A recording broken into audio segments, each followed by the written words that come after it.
Robert Hayes was 60 years old and finally ready to start living again. His first wife, the love of his life, had passed away 15 years earlier from cancer, leaving him with their only son, Justin. Robert had buried himself in work as a mechanic, fixing cars in a small garage while raising Justin alone. He paid for the boy's college, helped him buy his first flashy sports car, and even co-signed loans for the luxury condo Justin and his wife, Vanessa, lived in. When Robert met Elena Voss at a quiet coffee shop near the library, something stirred in him he thought was long dead. Elena was 55, elegant in a simple way, with silver-streaked auburn hair and a warm, knowing smile. She dressed modestly, flowing linen dresses, no jewelry except a single silver bracelet, and lived in a tiny apartment filled with books and plants. She told Robert she was a freelance writer who preferred a quiet life. That was all he needed to know. After 18 months of gentle dates, walks in the park, shared meals, long conversations, he proposed. Robert sold his garage and used every cent of his savings to give them the wedding they both deserved. A beautiful rooftop venue overlooking the city skyline, 300 guests, live jazz, and tables laden with food. Most of the seats were filled by Justin, Vanessa, and Vanessa's glamorous family and friends. The evening was magical. The sun set in a blaze of orange as Robert stood at the altar in his best and only suit. Elena walked toward him in a simple ivory gown that made her look like quiet royalty. Their vows were short, sincere, full of promises built on mutual respect. Then, just as they were pronounced husband and wife, a loud, derisive laugh cut through the applause. It came from Justin. He stood up, champagne glass in hand, already a little unsteady. "Seriously, Dad?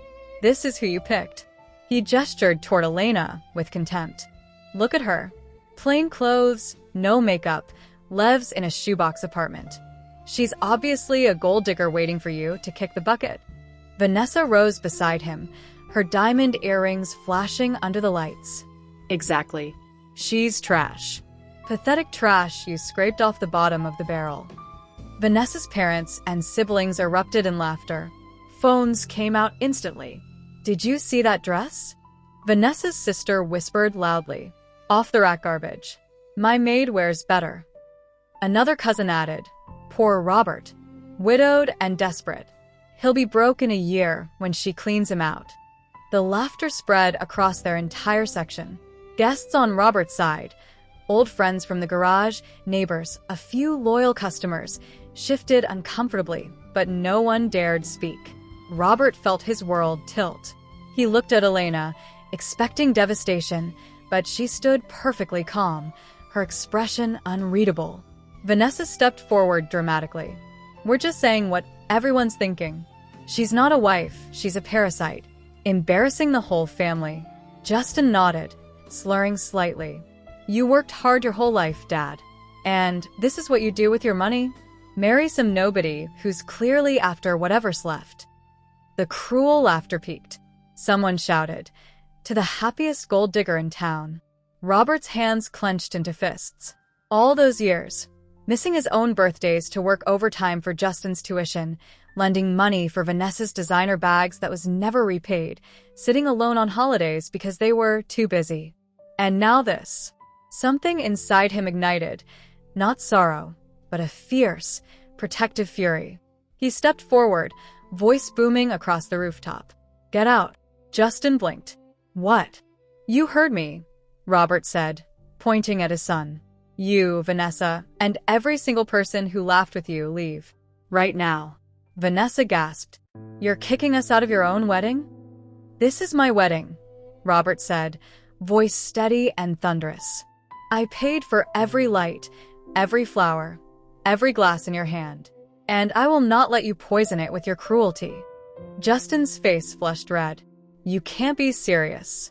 I'm your only son, and you just humiliated the woman I love in front of everyone," Robert replied. "If that's what being my son means to you, then yes, I'm serious." He turned to the venue manager, who was already signaling security. Chaos erupted. Vanessa screamed insults as guards escorted her family row by row. Justin shouted threats. "You'll die alone. You'll regret this when she robs you blind.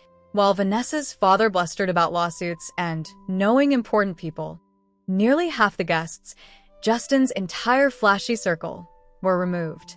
The rooftop fell quiet, the city lights twinkling peacefully below. Robert returned to Elena, his eyes filled with tears. "I'm so sorry," he whispered. "I ruined our day. You shouldn't have had to endure that." Elena smiled softly and took his hands. "You didn't ruin anything, Robert. You protected us. And I've never loved you more." She turned to the remaining guests, Robert's true friends, people who had known him for decades, and spoke clearly, her voice carrying effortlessly. "There's something I should tell you all. Something I've kept private for many years." She reached into her small clutch and pulled out a sleek black card. No logo, just a subtle embossed code. "My name is not just Elena Voss," she said. "I am Elena M. Voss, founder and majority owner of Voss Dynamics, the global technology company behind half the cloud infrastructure the world uses today. My net worth is far greater than every person who just left combined." Gasps swept through the crowd. "I built it from nothing in my 20s, then stepped away from the spotlight. I chose anonymity because I wanted a real life, not one filled with shallow people chasing money. I live simply because I want to, not because I have to." She looked at Robert with profound tenderness. "I met Robert and saw a man of integrity, kindness, and strength. He never asked about my past. He loved the woman who brought him coffee and listened to his stories about cars. That is priceless." Then she turned toward the exit where Justin and Vanessa had been escorted. "Those people judged me by my clothes and address.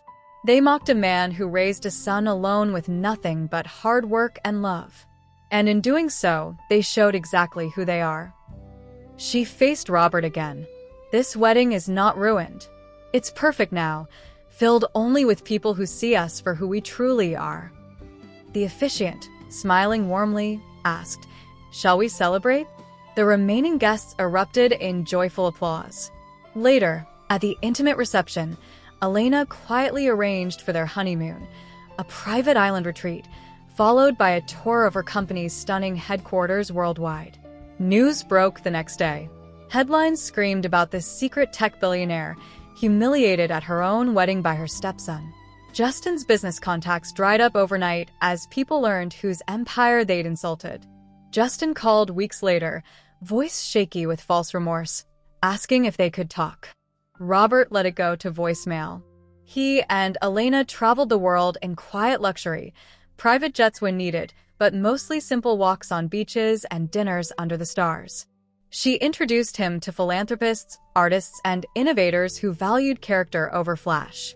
And every year on their anniversary, they returned to that same rooftop, this time with only their chosen family, to renew their vows. Robert never felt like just a mechanic again, not because of the money, but because he had married a woman who saw his true worth and gave him the courage to demand it from the world.